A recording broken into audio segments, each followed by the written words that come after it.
bosh bo'ling endi. Hozir birozdan keyin yana o'zini oldingi holatiga qaytib qoladi. Shuning uchun tepaga qarab yotmanglar deyiladi.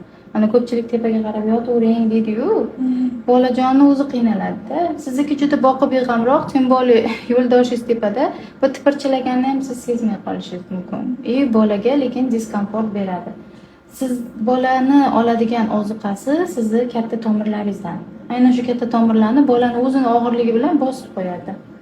Ba'zi ayollar sezadi buni, ba'zi ayollar buni sezmaydi, lekin bolajonga diskomfort beradi. Kichkina sroklarda tepaga qarab, yonga qarab xohlaganingizdek yoting, lekin katta srok bo'lganda tepaga qarab yotish mumkin emas.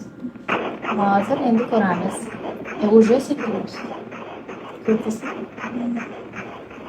Qo'rqmay oysa, normalniy fiziologik holat bu.